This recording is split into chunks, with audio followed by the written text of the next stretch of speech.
حضرت زبیر وہ صحابی ہیں یعنی جو نبی علیہ السلام کے بہادر ترین اصحاب میں سے 12 بندے غزوہ احد میں حضور کے ساتھ رہ گئے تھے 700 میں سے غزوہ احد کے اندر، ان میں سے ایک حضرت زبیر بھی تھے، اور یہ تلوار کمال کی چلاتے تھے، اکیلے میدان جنگ میں آگے چلے جاتے تھے۔ بخاری میں آتا ہے کہ ان کا بیٹا عبداللہ ابن زبیر کہتا ہے کہ میرے باپ کے 2 شانوں کے درمیان اتنا بڑا زخم تھا جو ہیل اپ ہو گیا تھا، لیکن پھر بھی گڑا پڑا ہوا تھا، میں پورا ہاتھ اس میں داخل کر لیتا تھا، اور وہ زخم ان کو احد کے موقع پہ لگا تھا۔ اور پھر جنگ، اسی حدیث میں بخاری کے آتا ہے کہ جنگ یرموک کے موقع پر لوگ یعنی لیڈر کے اوپر چل رہے ہوتے ہیں، تو حضرت زبیر بھی ایک اسکواڈ کو لیڈ کر رہے تھے، تو لوگوں نے کہا حضرت آپ آگے جائیں، انہوں نے کہا جب میں آگے جاؤں گا تو میرے ساتھ کوئی نہیں آگے جا سکتا۔ وہ اکیلے گھوڑے کو انہوں نے جو ہے وہ ایڑی لگائی اور رومن امپائر کی یعنی فوج کے اندر گھس گئے، اور کوئی بھی ان سے لڑنے کے لیے تیار نہیں ہوتا تھا، اتنی بہادری تھی، لیکن جنگ جمل میں حضرت علی کے مقابلے پہ آ گئے۔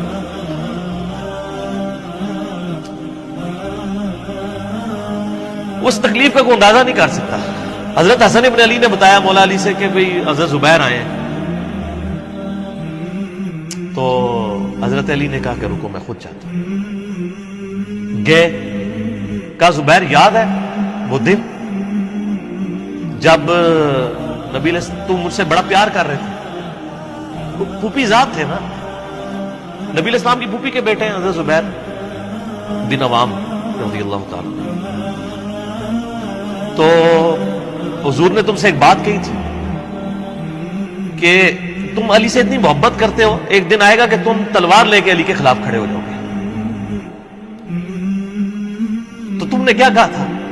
کہ یا رسول اللہ میں علی کے خلاف کھڑا ہوں گا، اور میں ہاں تم اس پر ظالم ہو۔ تو حضرت زبیر جو ہے وہ ان پہ غشی طاری ہو گئی، گھوڑے کو یعنی وہ حضرت علی کا پھر سامنا نہیں کر سکے، میدان جنگ سے واپس چلے گئے۔ تو بعد میں حضرت علی کے فوجیوں میں سے ایک بندے نے جا کے پیچھے ان کو دھوکے سے قتل کر کے تو لا کے تو سر حضرت علی کے سامنے رکھا، تو حضرت علی نے کہا کہ زبیر کے قاتل کو میں دوزخ کی بشارت دیتا ہوں، کیونکہ زبیر جنتی تھا۔ تو وہ شخص پھر حضرت علی سے ناراض ہو گیا کہ میں نے تجھے حکم دیا تھا، جب میں نے ان کو جانے دیا تو نے یہ کام کیوں کیا؟ تو وہ پھر خارجی ہو گیا۔ اور یعنی یہ وہ محبت تھی، وہ جہاں محبت تھی وہ نظر آتی تھی۔ ظاہر ہے کہ ایک بندے کی ایک غلطی سے اس کی پوری زندگی زیرو سے ملٹیپلائی نہیں ہو جاتی، جس نے اتنا کچھ دین کے لیے کنٹریبیوٹ کیا کبھی نہیں ہو سکتا ایسا۔ حضرت علی کو بھی اس بات کا پتہ تھا۔ بہرحال یعنی اللہ تعالیٰ ان سے راضی ہو، اسی لیے نبی علیہ السلام کی اس حدیث یعنی وہ حضرت علی کے اس قول کو حضرت علی فٹ کیا کرتے تھے، حضرت زبیر، طلحہ اور حضرت عثمان ابن عفان پہ رضی اللہ عنہ۔ باقی آپ میرا کربلا والا ریسرچ پیپر پڑھیں تو آپ کو پتہ چلے گا کہ کتنی یعنی مشکل وقت حضرت علی نے اپنی خلافت میں دیکھا اس حوالے سے۔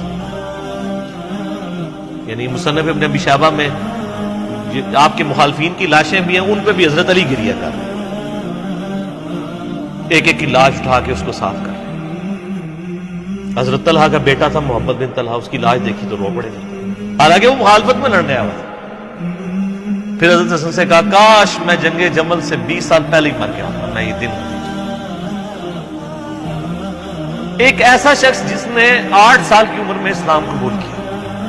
جس نے اسلام کو زیرو سے 3 براعظموں میں پھیلتے ہوئے دیکھا، اور اب اس کو بڑھاپے میں یہ دن دیکھنے پڑ رہے ہیں کہ اس کے سامنے اسلام کا شرازہ بکھر رہا ہے، کہ مسلمانوں سے لڑ رہے ہیں، ایک ایک جنگ میں 8-8 10 ہزار لوگ، جن میں مرنے والے صحابہ ہیں حضور کی تربیت یافتہ، جو ایک آواز کے اوپر حضور کی لبیک کہنے والے تھے، شیر و شکر تھے آپس میں۔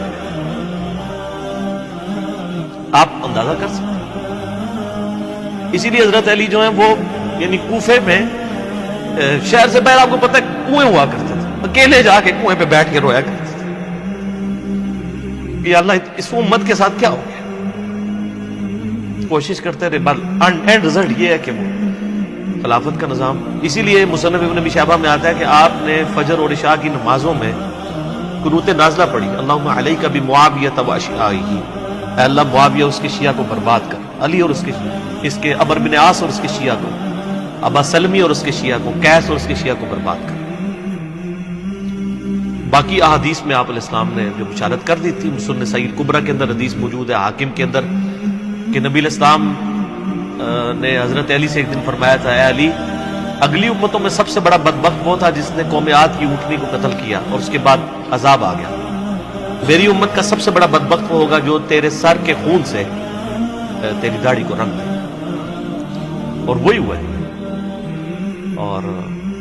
اس کے بعد پھر دیکھیں امت ایک جگہ جمع نہیں ہوئی ہے۔ حضرت علی ایک آخری کوشش تھی، اور جن لوگوں نے اس وقت ساتھ نہیں دیا پھر ان کو دنیا میں اس کا خمیازہ بھگتنا پڑا ہے۔ عبداللہ بن عمر نے بیعت نہیں نہ کی تو صحیح بخاری اٹھا کے دیکھیں، عبداللہ بن عمر کو آل امیہ نے قتل کروایا، حجاج بن یوسف نے زہر آلود نیزہ مروا دیا۔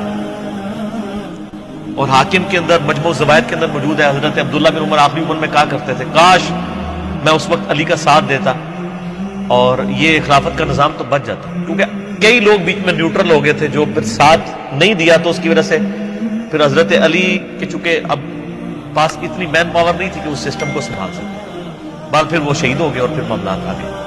خیر بات کہاں سے کہاں نکل گئی، کیونکہ یہ اس کے ساتھ غل کا لفظ تھا تو یہ غل کے لفظ کو ایڈریس کرنا ضروری تھا۔